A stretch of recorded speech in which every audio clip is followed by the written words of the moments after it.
I'm Mattea Roach, and this is Bookends.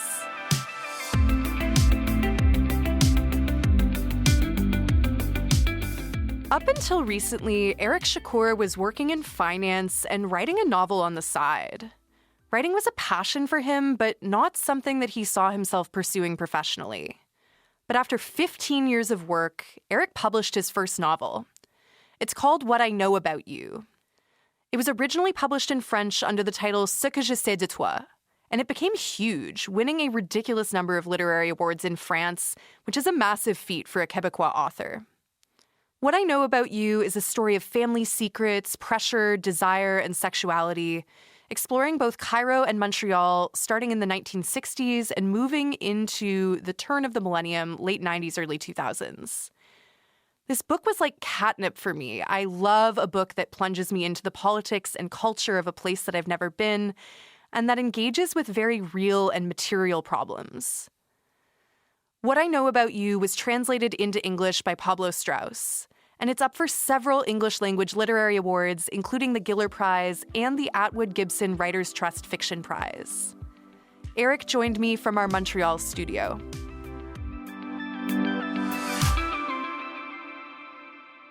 Hi, Eric. Welcome to Bookends. Hi, Mattea. Thank you for the invitation.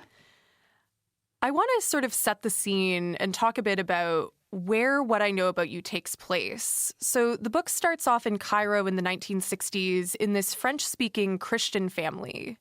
Can you tell us a little bit about who this family is, where they come from, and what their life is like at the outset of the novel? Yeah, sure.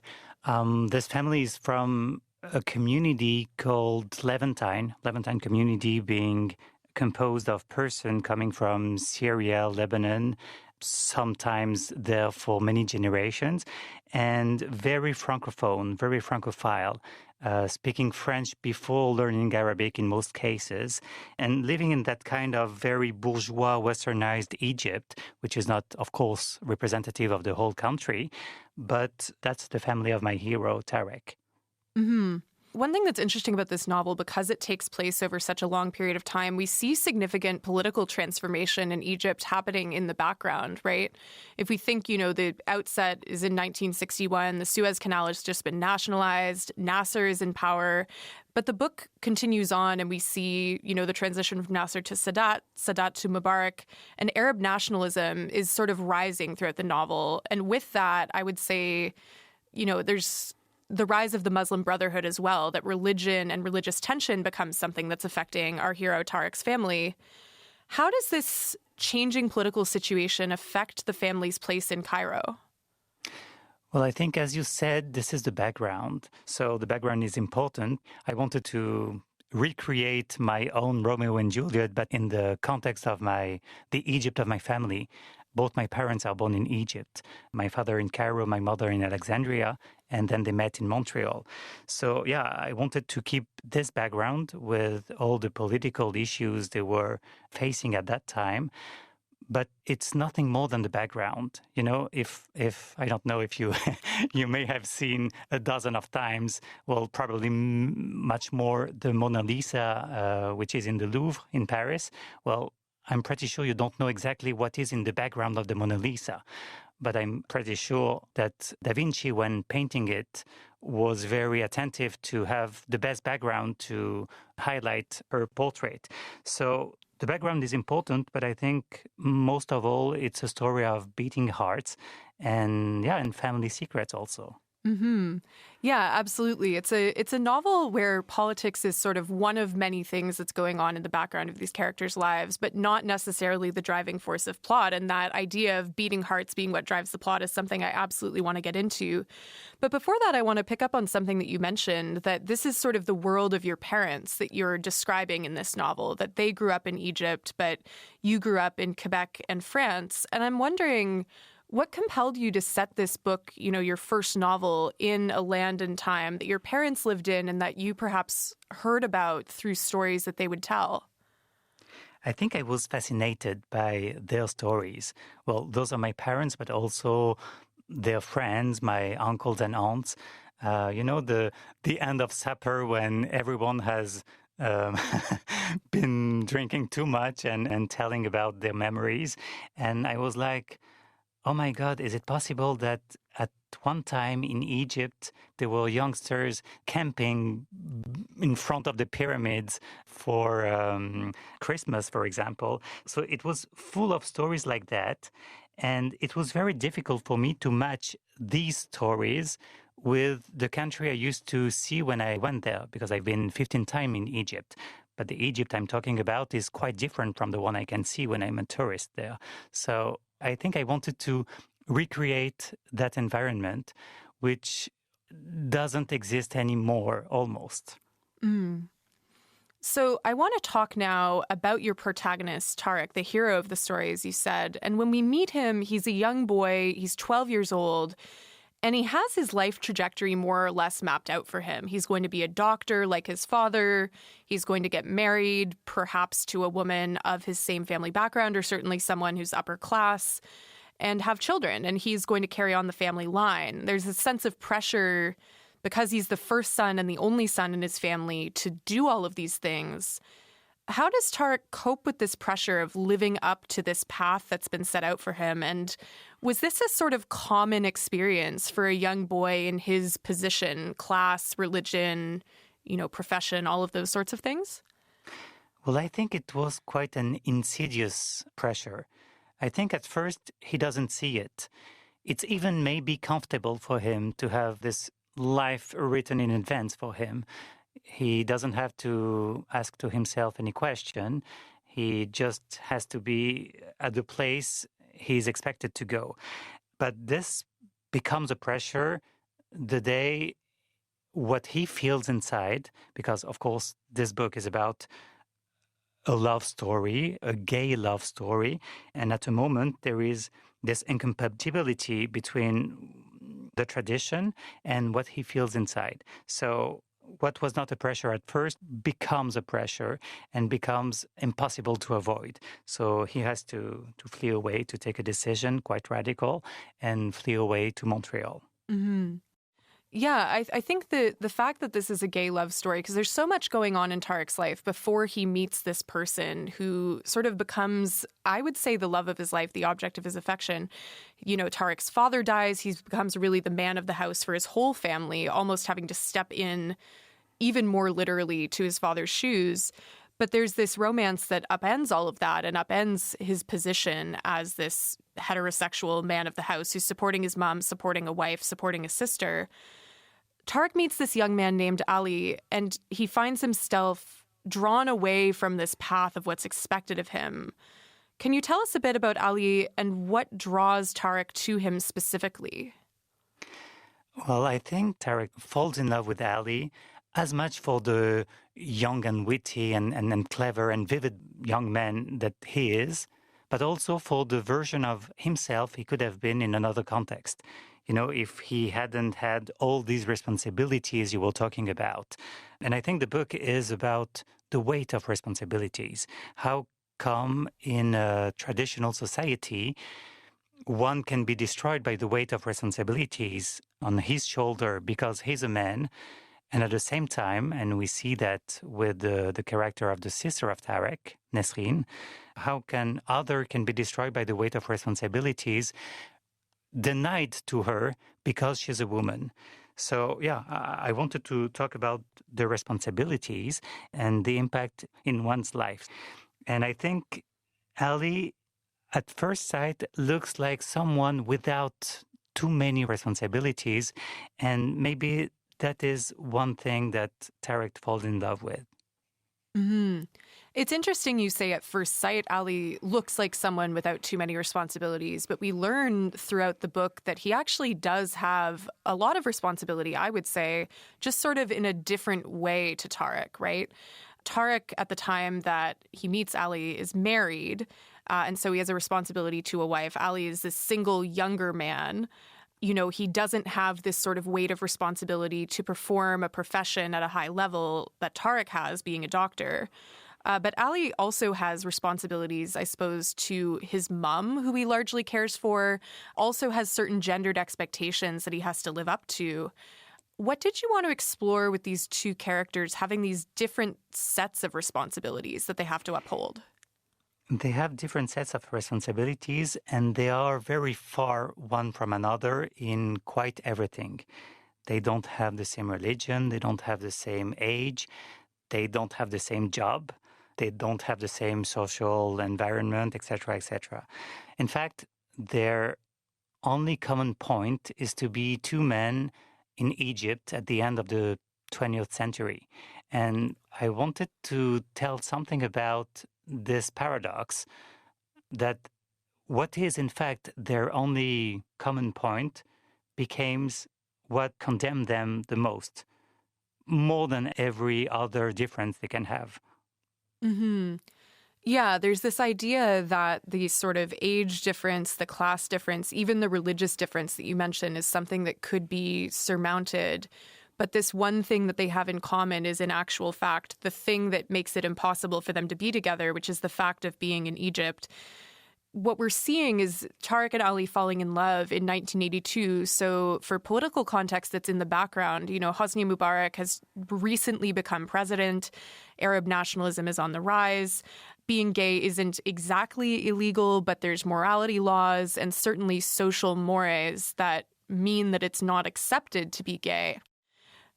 What was it like to represent this powerful love and connection under these constraints? Because you mentioned that this was almost like your version of a Romeo and Juliet story at the beginning of our interview.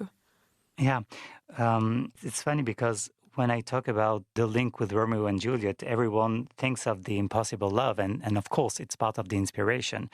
But there is also, and I cannot dive too much into that because it would spoil a bit the novel, but there is also in Shakespeare's play one mechanism he uses, which is very clever, very, very witty, and I wanted to use the same one in the book. Maybe having read it, you see what I mean.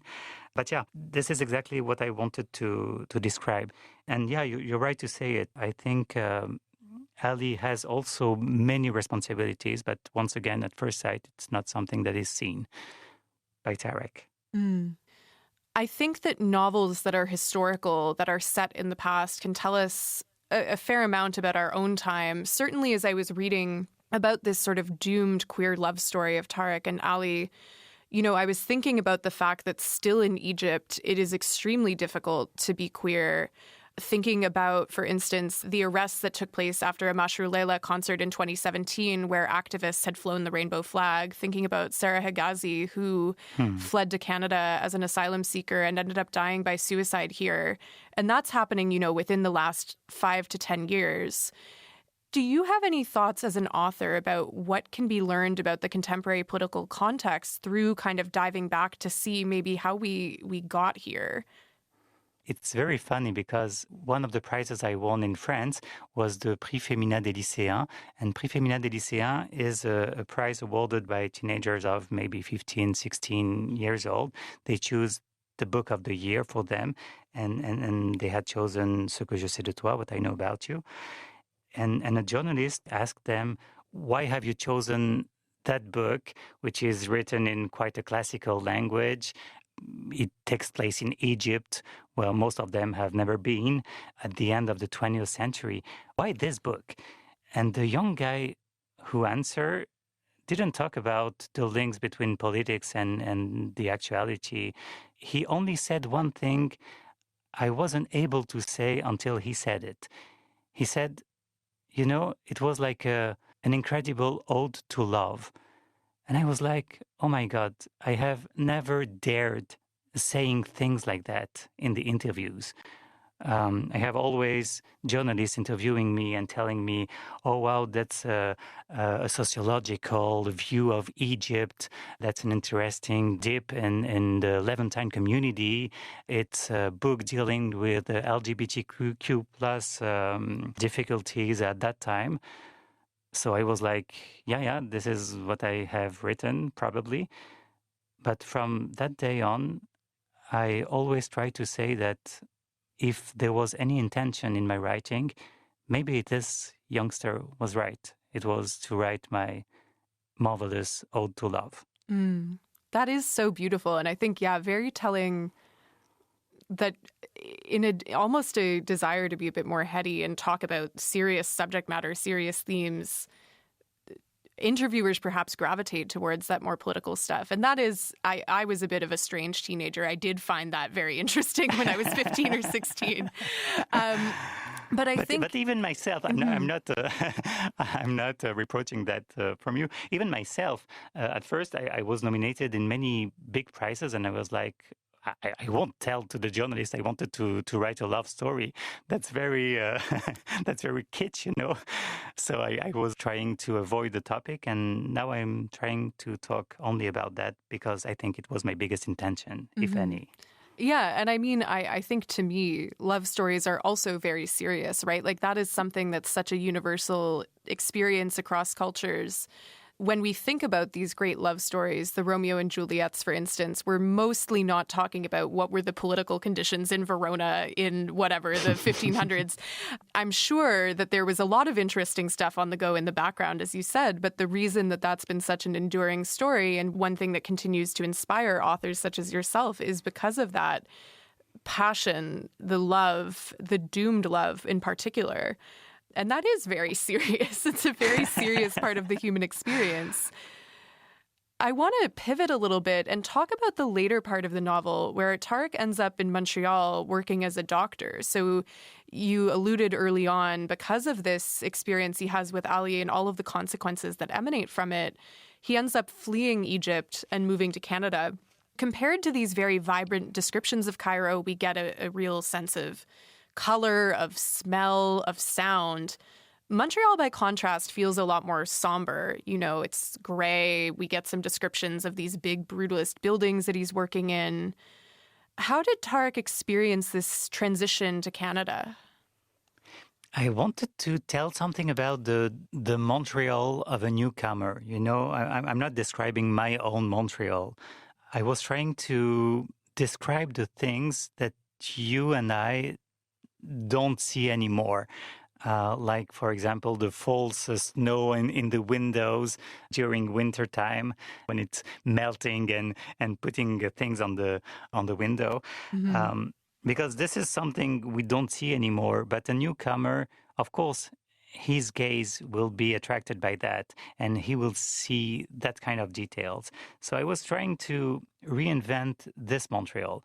Plus, I think Montreal in Tarek's life is a moment of pause.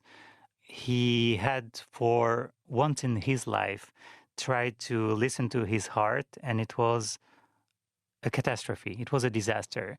And I think when he goes to Montreal, he's like not trying anymore to listen to himself, just living the way he is expected to live. And of course, it won't happen like that. Mm-hmm. There's some interesting descriptions of Tarek later on in the novel goes back to Egypt, and it's been a decade and a half, more or less, since he was last there. And he no longer really speaks Arabic in his day-to-day life, and his first language really was French to begin with. So he gets almost mistaken for a tourist or somebody who's not from that country by taxi drivers and things like that. There's this weird sense of disorientation and displacement that he seems to have. You know, so much of this book seems to be inspired by experiences of your family and stories that your family has told you about the Egypt of their time.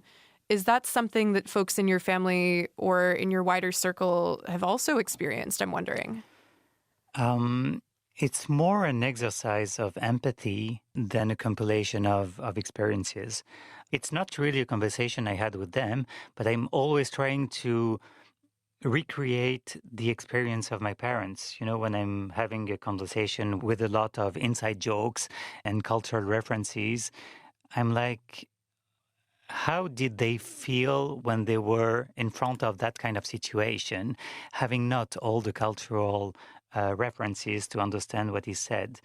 And yeah, I think it's an exercise of empathy. I think writing inherently is an exercise of empathy, is trying to be someone else, is trying to find what are the characters' personal struggles, you know, the daily ordeals that twist your stomach in the morning. And that's what is the most important for me when writing. Mm-hmm.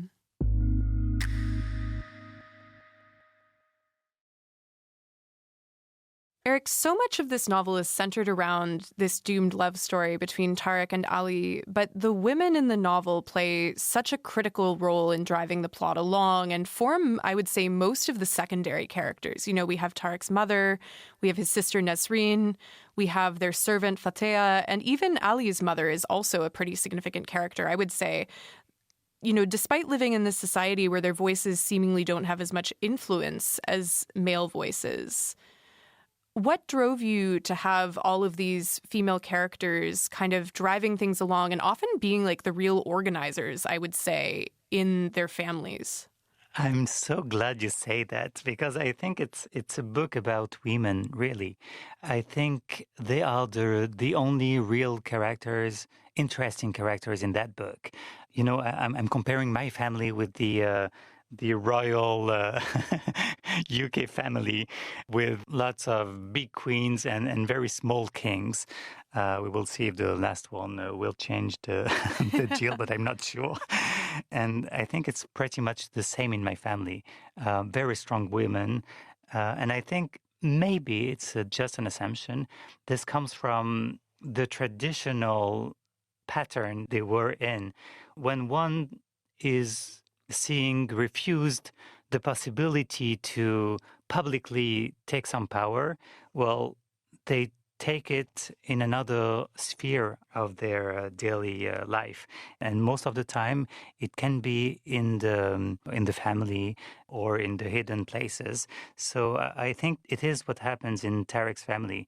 I think his mother is one of the most powerful character, but his sister in another way. We see from the first chapter that she has so many ideas than her brother, but no one is asking her any question. And when the father in the first chapter is asking Tarek, which car would you like to have when you are an adult? He's like, I have no idea. But his sister, she has many ideas. She wants the red one, the red just here, down on the street. But the father is not listening to her because, of course, the father has a demonstration to explain to his kid that, Tarek, if you want that car, you have to find that kind of work and blah, blah, blah, and develop all the pattern decided for him.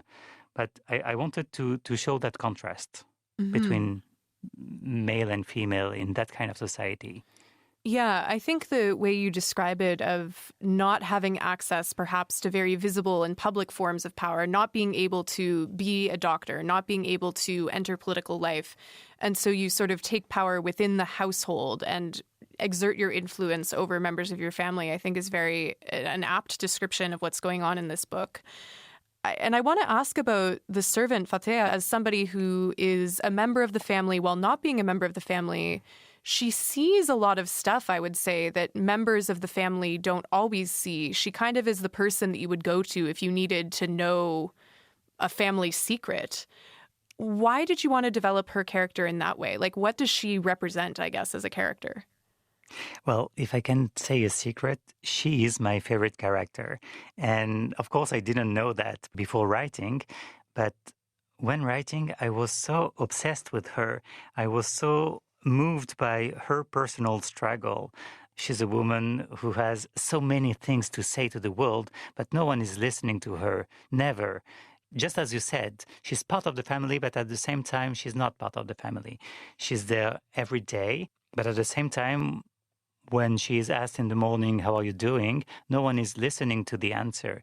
And all of a sudden, in a way we won't describe too much, not to spoil the story of the book, but she finds an audience who needs her because one character in the book needs her to provide him or her information. So it will be her big day. She will say everything she knows, everything she thinks, her histories of singers, her past lovers, everything that came to her mind and she couldn't say in the past years, she now have the opportunity to say. And yeah, I was very touched by this character. Mm-hmm. It's interesting. A couple of times during this conversation, we've been sort of dancing around, okay, we need to not spoil the book, which I appreciate. I don't want to spoil it for listeners who haven't read it because... It's difficult with this one, isn't it? It is difficult, but that's what makes the read so rewarding. Like, I was just, shocked at some of the things that get revealed throughout the course of it. What I know about you really is all about secrets that are slowly revealed over the course of the text, including the identity of the narrator, who, is this character that Mattea is delivering some information to later on in the story.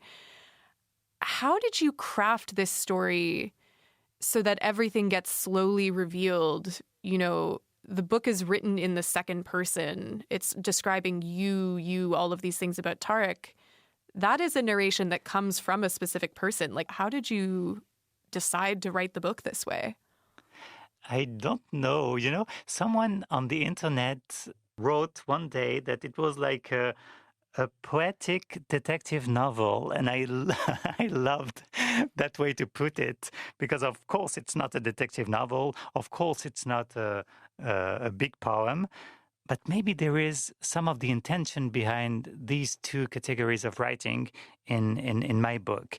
And as for the detective part of it, I wanted to shock a bit the reader with the you at first, because it's very uncommon to be told a story saying you wake up in the morning, you eat an apple, blah, blah, blah, but without talking to the reader, but to someone else.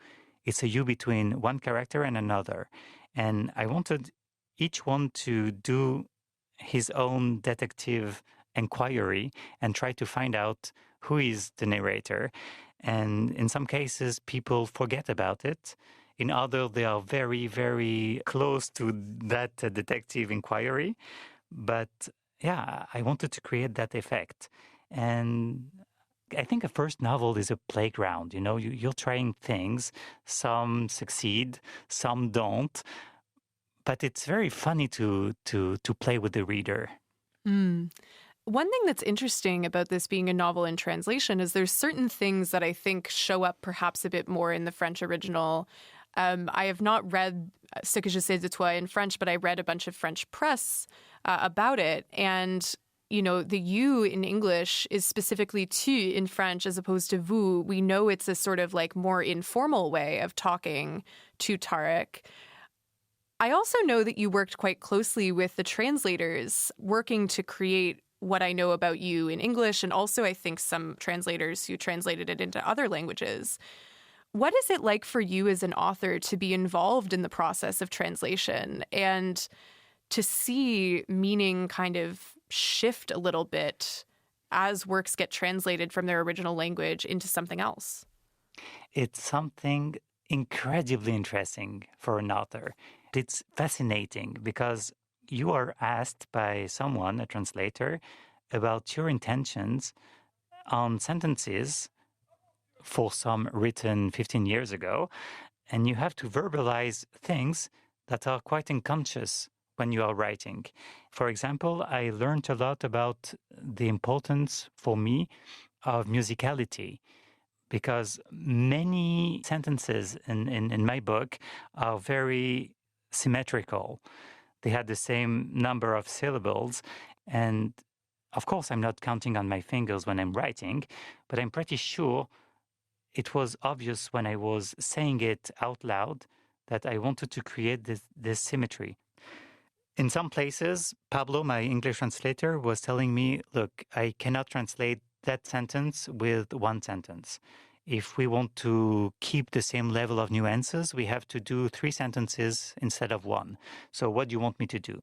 And in some places in the text, I was like, no, the musicality here is the most important thing.